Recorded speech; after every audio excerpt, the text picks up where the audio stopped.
wasting 6 or 7 or 8 hours of my sleep. It's just so pathetic. Why did Mother Nature make this? I just simply don't get it. I should probably introspect a little more. What's it? Sleep is extremely important. It is something we have been neglecting for a very long time.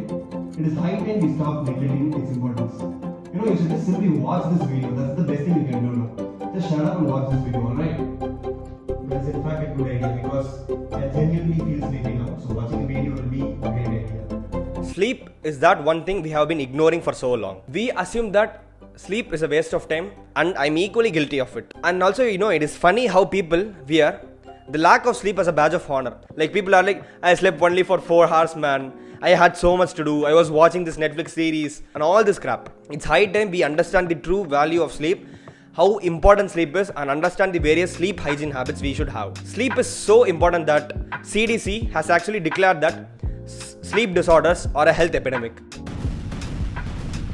I am Rohit PVR, a second year medical student at Madurai Medical College. In this channel, I make videos about academics, some nerdy stuff, spirituality, stoicism. So if this sounds like a cup of tea, then do subscribe. So before I actually go into why sleep actually matters, let me just brief into the basic concepts of sleep. So sleep is not just one single thing. It actually has 2 parts. Sleep is like segregated neatly by Mother Nature into REM sleep and NREM sleep. But however, there'll be like repeated bouts of REM and NREM sleep. Like you might start with one particular sleep, and then you will have NREM. Then you will have REM sleep, and you will have NREM sleep. So what is this REM sleep? REM stands for rapid eye movement.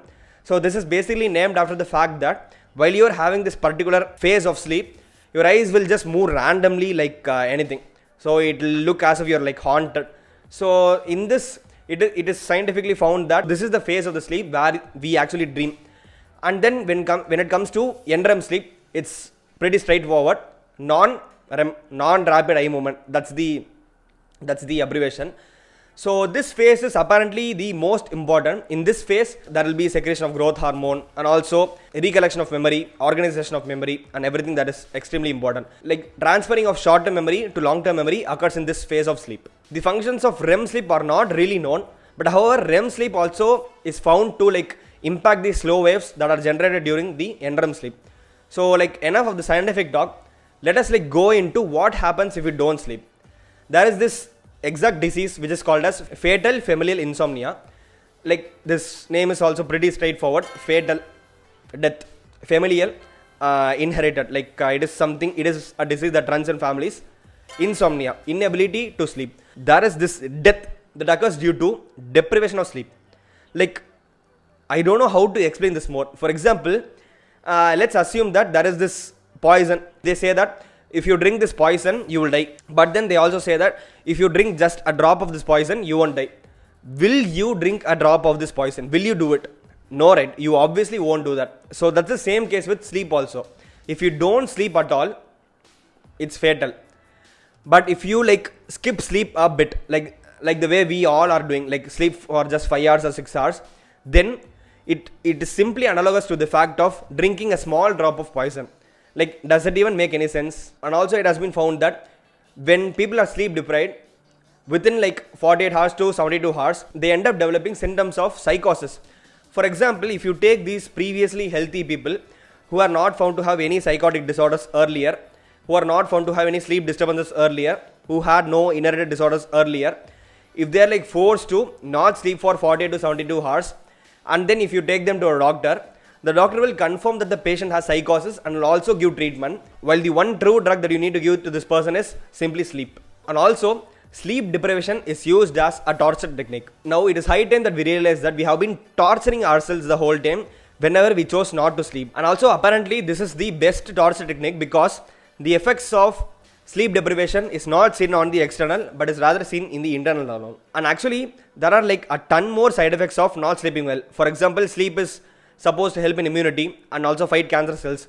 So if you're not sleeping well, you will have recurrent cold, fever, infections. You also carry this risk of having a malignancy in the future. So now that we know the side effects of not sleeping well, let us dive into the good sleep hygiene habits.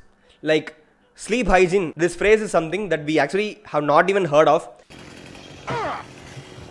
That's a lot of damage. How about a little more? But there is also a list of sleep hygiene, but I would just love to highlight the most important ones here. Number one, wake up and go to sleep at the same time. Why? Because like this, there is this thing called circadian rhythm inside your body. It will maintain the daytime and the nighttime inside your body. So if it is night means you are supposed to sleep, in the day means you are supposed to be alert. This is a rhythm. It is like bound to repeat at regular intervals.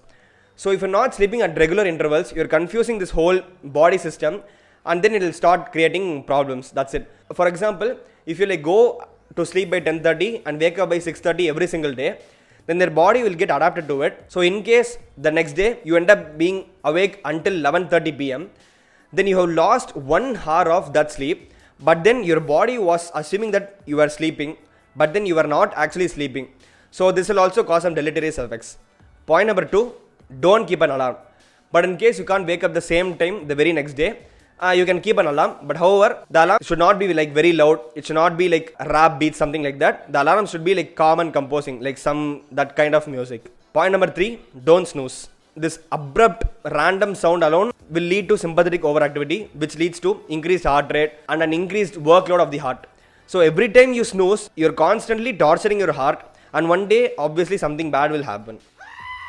Point number 4, sleep in a room that is at least somewhat cold for you. Like it has been found that 18.2 degrees Celsius is the best temperature for humans.